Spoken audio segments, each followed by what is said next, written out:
Estamos apresentando A Arte de Fazer Amigos, com Alexandre Rodrigues.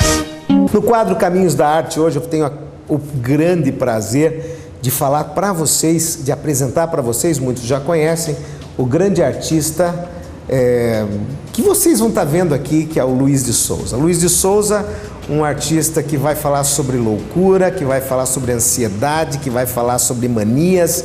Vocês vão conhecer a fundo um pouquinho da vida do artista Luiz de Souza, que hoje desponta no mundo inteiro com o seu trabalho único e muito expressivo, inconfundível e de detalhes assim arrojados, como você vai estar vendo nessa entrevista. Luiz, é um prazer estar comigo aqui. Sabe que eu sou, antes de tudo, um grande fã do seu trabalho e por isso estou aqui hoje no seu ateliê. Eu quero começar falando dessas loucuras que a gente estava falando agora e não quero que mude o assunto não, porque até agora, gente, nós estávamos falando aqui, nossa, um papo maravilhoso, mas quando chega na frente da câmera aí começa a pensar para falar, não quero que você pense, eu quero que você... Vamos lá então. Como é que está a vida? Tá ótimo. Tranquilo? Estou fazendo o que eu gosto sempre, que é o mais importante, a pintura para mim é essencial na minha vida. Como respirar. A gente estava falando a respeito do teu processo de pintura, que você, antes de tudo, é uma pessoa muito ansiosa. Sim. E a pintura é o seu remédio, é isso? Isso. Quando as pessoas veem o meu trabalho muito detalhista, normalmente eles falam, pô, esse cara é um monge tibetano, né? Uma coisa... Lunático. Zen, lunático mesmo. Uma coisa zen, alguma coisa assim. E a primeira coisa que fala assim, pô, você deve ser de uma paciência e de uma calma impressionante. E não é assim, é o oposto. Eu sou extremamente ansioso mesmo e um pouco agitado. E é uma terapia a arte, né? E na arte eu extravaso um pouco isso. E trabalha a calma e vem o processo. De tranquilidade, de lentidão, eu acho que eu uso tudo, eu gasto tudo aqui na minha obra de arte. Luiz, a gente estava vendo aqui dentro do ateliê do Luiz, neste ateliê ele tem dois, mas em especial neste aqui você tem vamos dizer assim, algumas obras que já fizeram parte de exposições que você fez questão de deixar para o seu acervo pessoal. E tem muitas histórias interessantes, né? A gente estava falando sobre o último quadro que você está mexendo agora, que inclusive foi vendido agora essa semana para um grande amigo nosso aí, o Thiago, né? E fala um pouquinho para a gente como é que é esse processo de criação. O processo de criação parte sempre de uma ideia muito simples, ou às vezes estou caminhando na rua, alguma coisa. Esse quadro é um quadro de uma Kombi, de várias Kombis, aliás, que é a Kombi, aquelas Kombis bicolores, eu amo aquilo, assim como as lambretas também. Então... E você sabe que saiu uma matéria agora sobre a Kombi, que ela foi aposentada, né, de vez. É uma matéria muito interessante que eu vi esses dias. Mas vamos lá, vamos falar da tua Kombi.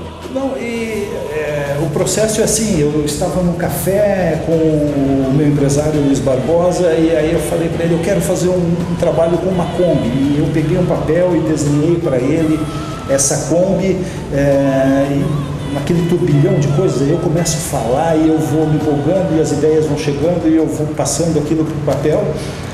Na hora que você vai passar para a tela é diferente. Então eu desenhei com uma proporção um pouco menor, tanto que a Kombi que eu estou fazendo aqui, ela foi cortada, ela tem uma janela a menos.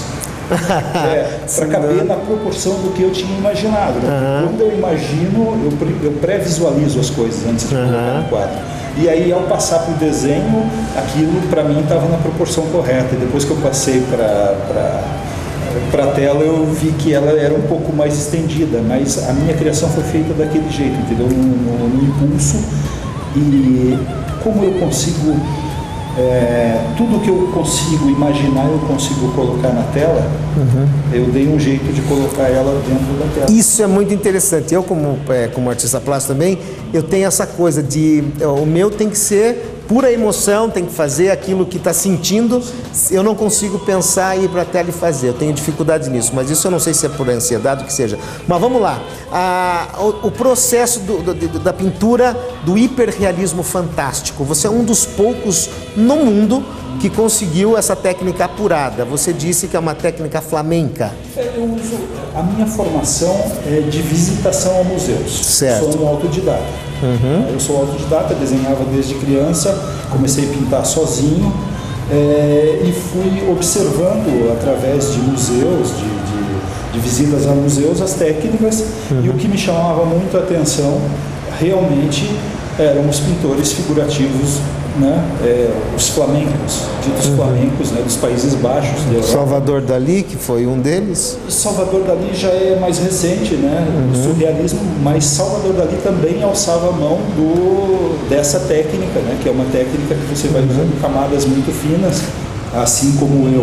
Ele imaginava as coisas que não existiam e transportava isso para a tela. Ele então, tinha essa facilidade. essa facilidade e a gente precisa usar isso para convencer o espectador de que aquilo que você imaginou é real.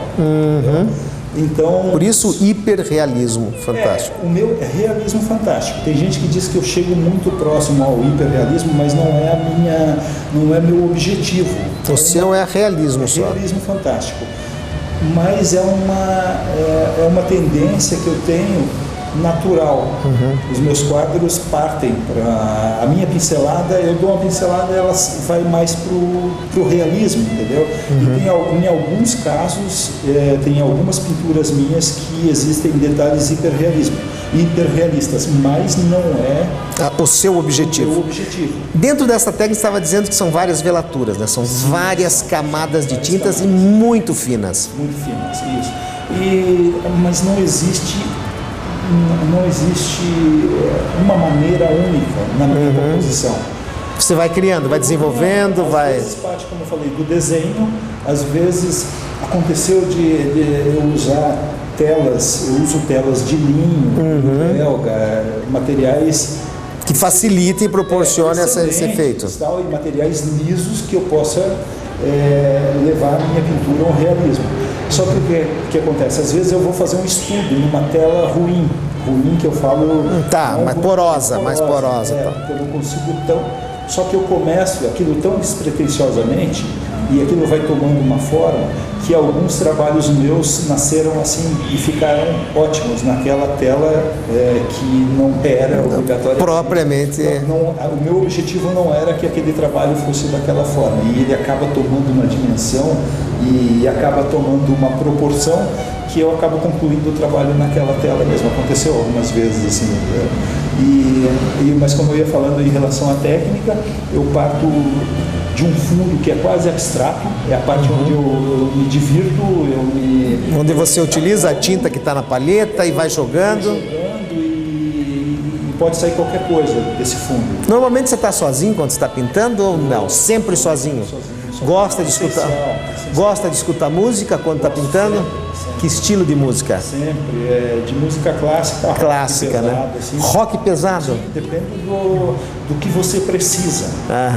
É porque a música ela trabalha o seu sentimento, né? Trabalha o sentimento, trabalha. Às vezes o quadro está muito zen e eu quero transformar aquele quadro com uma atmosfera mais gótica, mais densa, alguma coisa. Aí vem o rock. Eu mudo. Ou eu coloco um rock, ou eu coloco uma música clássica ou gótica. Mais gótica, mais partindo para gótica. Mais gótico. Tem uma cantora que, não sei se as pessoas conhecem, devem conhecer algumas pessoas, chama Emma Chaplin. Emma Chaplin. Algumas pessoas falam Emma Chaplin. É gótico, é fantástico. É uma das minhas prediletas quando eu quero mudar Tá de fundo aí, nós vamos colocar agora de fundo para você escutar aí. Quando eu quero mudar... Vamos tentar, né? Você tem esse CD? Tem? Então pronto. Quando eu quero mudar a atmosfera do quadro, o quadro está muito zen, está muito... E isso é um exercício muito legal. Você que pinta, procure notar. Quando você for pintar, você coloca uma música clássica, coloca uma música romântica, depois passe para uma música mais agressiva, uma música que mexa com você, muda completamente. Porque nós estamos trabalhando o sentimento. Obra de arte é sentimento, é isso, né?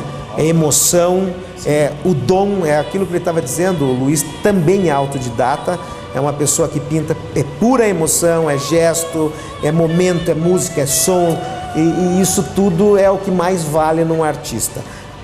Não desmerecendo as faculdades, as escolas, mas isso não adianta você ir para a escola e não ter o dom. Eu acho que o dom é muito importante. Eu acho É primordial. O dom é primordial, o aprimoramento é primordial. Você pode não ir diretamente para Uma faculdade, mas precisa estudar, mas tem que estudar. Eu fico 24 horas ligado na minha arte, entendeu? Então, Por isso o resultado tão maravilhoso. Gente, olha só, Luiz, nós vamos continuar o programa para a semana que vem. Você, por hoje é só, aqui com o Luiz de Souza. Semana que vem tem mais. E se você quiser assistir novamente essa entrevista, basta entrar no site www.aartedefazeramigos.com.br, que a entrevista vai estar lá e também durante a semana. Um beijo no seu coração, até daqui a pouquinho. Luiz, nós já vamos continuar. Não saia daqui e você não saia daí. A Arte de Fazer Amigos, com Alexandre Rodrigues. Participe da nossa página no Facebook em A Arte de Fazer Amigos.